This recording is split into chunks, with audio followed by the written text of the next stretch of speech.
여러분 안녕하세요. 네, 김혜진 관세사라고 합니다. 네, EPS 코리아에서 무역실무 가지사 2차 네 번째 과목 무역실무 과목을 맡고 있고요. 실제 시험에서도 이제 마지막 4교시인데 항상 설명회 이런 거 하면 진짜 무역실무 꼭 마지막에 있는 것 같아요. 그래서 앞서 다른 과목들의 이제 과목들 그 설명 잘 들으셨을 텐데 이제 슬슬 이제 좀 집중력이 이제 떨어질 수 있겠지만 무역실무 과목해서 이제 집중적으로 설명드리고 마무리하도록 하겠습니다. 그래서 제 강의를 들어오신 분들은 이제 저에 대해서 잘 알고 계실 테지만 또 이렇게 직접 저를 처음 보시거나 또 이제 뭐 온라인으로 처음 보시는 분들이 있으시니까 간단하게만 소개를 한다면 저는 이제 2013년도에 관세사 2차 시험 합격한 이후에 한 10년 가득 채워서 열심히 현업에서 일을 하고 있고요. 그리고 실제로 관세법인 대표로서 일을 하면서 강사도 같이 하고 있습니다. 그래서 우리가 이제 무역실무라고 하는 이 과목에 대해서 좀 얘기를 해보면 기존에 우리 이제 출제 경향에 대해서 한번 보도록 할게요. 그래서 무역실무는 사실 무역실무지만 어때요? 우리 안에는 무역실무뿐만 아니라 다른 과목들이 또 포함이 되어 있죠. 그래서 실무뿐만 아니라 수험생들 분들에게 이제 많은 부담을 주고 있는 대외무역법, 그 다음에 외국간 거래법 이라고 하는 부분이 사실 이렇게 나누어져 있어요. 그래서 어떻게 보면은 과목을 좀 더 구체적으로 생각을 해본다면 크게 두 가지로 나누어 볼 수가 있고, 문제의 비중은 꾸준히 변함없이 이제 항상 요게 이제 20점의 비중. 그래서 한 문제 한 문제 해가지고 이제 두 문제가 나오고 있고, 여기서 이제 두 물음을 해가지고 한 문제가 나오고 있고요. 그 다음에 나머지 세 문제는 이제 실무라고 하는 부분에서 이제 세 문제가 출제가 되고 있습니다.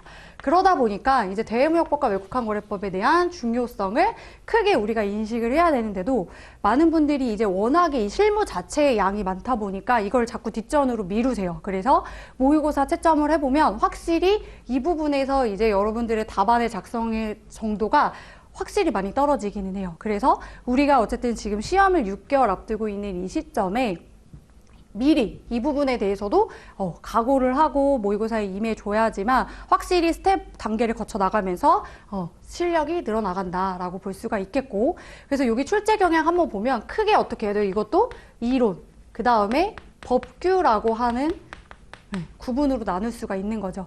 그래서 우리 시험이 어떻게 나오냐면 이론이면 이론, 법규면 법규 이렇게 나눈다기보다는 특정한 주제, 뭐 운송, 보험, 결제면은 특정한 파트에서요. 이론 부분에 대한 부분 조금, 그 다음에 법규에 대한 부분 조금 이렇게 물음과 물음이 좀 합쳐져서 나오고 있다는 말이죠. 그렇기 때문에 뭐 가끔 그냥 3대 법규만 중점적으로 공부하면 되지 않을까요? 라고 하는데 그렇게 되면은 사실 3대 법규 중요한 건 다 알고 있거든요. 인커텀즈, CISG.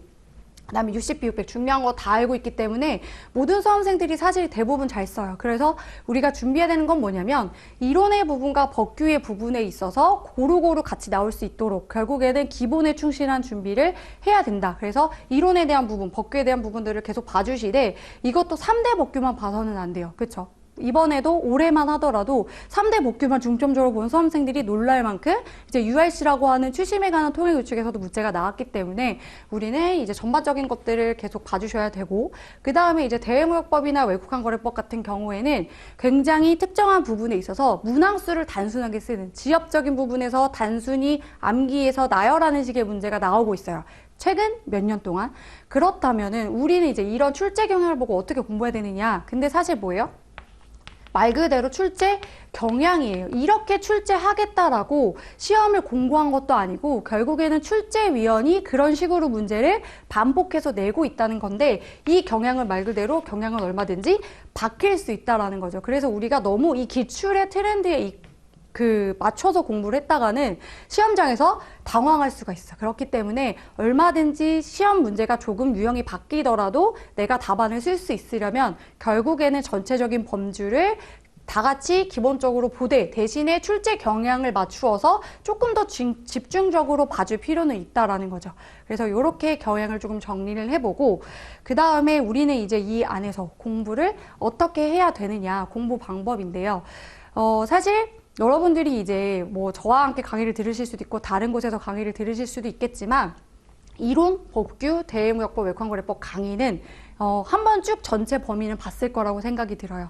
그래서 이제는 우리가 해야 될 건 뭐냐면 계속 이해만 해서는 안 돼요. 물론 이해 중요하죠. 근데 결국에는 우리 시험은 무엇이다? 머릿속에 입력한 거를 출력을 해내야 돼요. 그렇다면 그것들을 계속 내뱉는 연습을 이제 해줘야 된다. 그렇다면 우리에게 중요한 것은 뭐다? 이제 본격적인 암기에 들어가야 됩니다. 그래서 어느 정도 이해가 되셨을 거라고 생각이 들고요.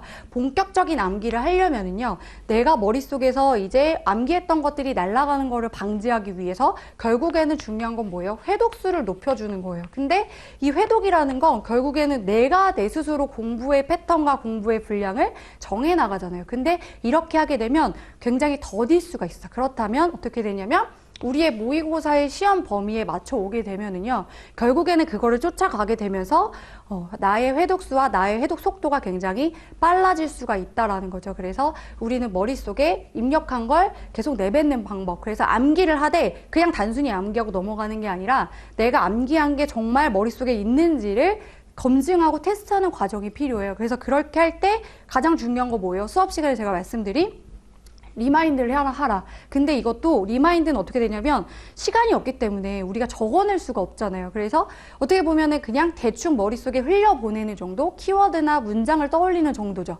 근데 그거를 실질적으로 시간을 투자해서 내가 할 수 있는 방법이 뭐냐면 결국에는 모의고사라고 하는 거다라는 거죠. 그래서 이 모의고사를 어떻게 활용하느냐는 결국에는 우리의 수험 기간을 줄여줄 수 있는 방법이 될 수 있기 때문에 굉장히 저는 중요하고 이 모의고사의 스케줄에 맞춰서 따라오시면 분명히 이 6개월 충분히 우리는 공부하는 그 효율성 있는 공부를 끌어올릴 수 있다고 생각이 듭니다. 그래서 이제 모의고사라고 하는 거를 우리는 어떻게 활용을 해야 될 것이냐.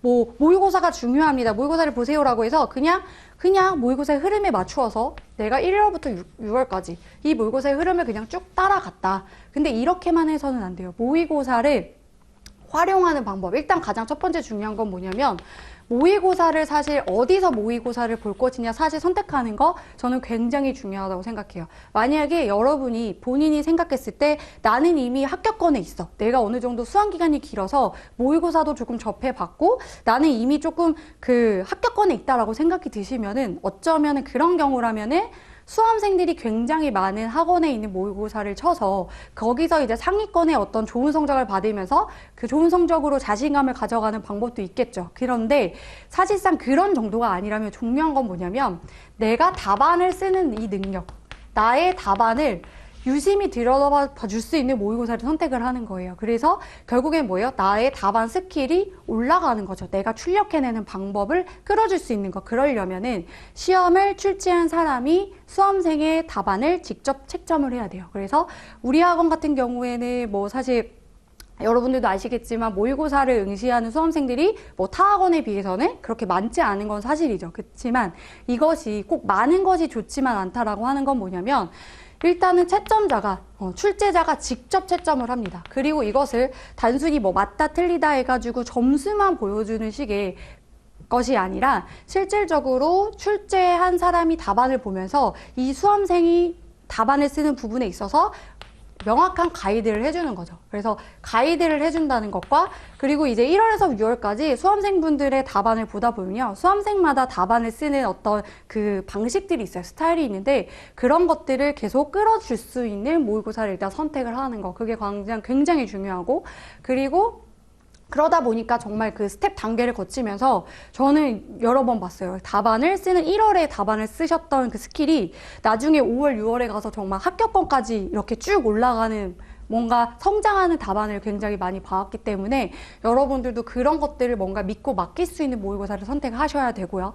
그리고 나서 중요한 거는 뭐냐면 그런 것도 이제 중요하지만 결국에는 뭐냐면 내 스스로가 모의고사를 대하는 자세가 중요하다는 거죠. 어디서 모의고사를 보든지 모의고사라고 생각하지 마시고요. 진짜 이날 이 시간은 내가 진짜 실제 지금 시험에 있다라고 생각을 해야 돼요. 이렇게 해야 어떻게 되냐면 긴장감을 가져가게 되고요. 그러면서 긴장된 상태에서 답안을 쓸 때 우리가 문제마다 시간을 배분하죠. 그거 계속 연습해야 돼요. 내가 그냥 이걸 모의고사라 생각하고 답안을 그냥 대충 흘려 쓴다거나 이렇게 했다가는 실제 시험장에서 내가 답안을 써내는 것과 모의고사 보는 게 굉장히 차이가 날 수 있어. 그래서 그냥 본인 스스로를 여기서는 진짜 내가 시험이라고 생각하고 매주 임해 주실 필요가 있고요. 그리고 모의고사에서 그 다른 사람과 나의 어떤 순위, 등수에 연연하지 마시고요. 본인 스스로가 객관적으로 나의 모범 답안과 나의 답안을 비교해 나가면서 실력을 끌어올리셔야 됩니다. 그거 이제 굉장히 중요하고,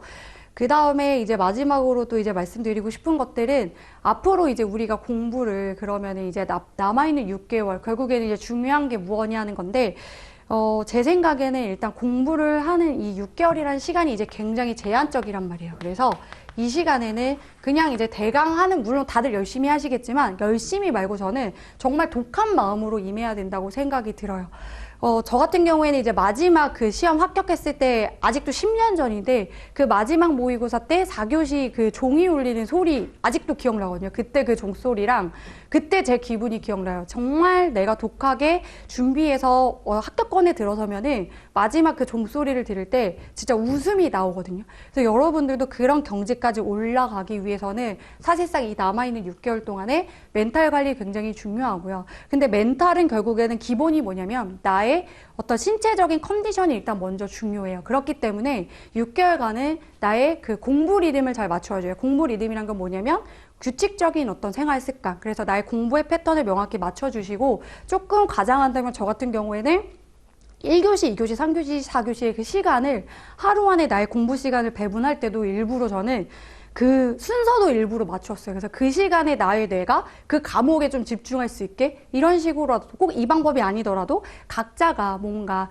나만의 뭔가 공부 패턴을 지금 6개월 동안은 맞추어서 나갈 필요가 있겠다, 이렇게 생각이 듭니다. 그래서 제가 뭐 아까 전에 마지막 그 답안지를 제출하면서 뭐 이렇게 웃음이 났다라고 했는데, 여러분들도 분명 그렇게 하실 수가 있고요. 그래서 모의고사 기간 동안에 힘드시겠지만 그 과정을 견뎌내면 정말로 좋은 결과가 따라올 것이고, 저 또한 마찬가지로 여러분들도 그렇게 될 수 있도록 모의고사 문제를 이제 신중하고 열심히 이제 검토해가지고 좋은 답안이 나올 수 있도록 노력할 수 있도록 하겠습니다.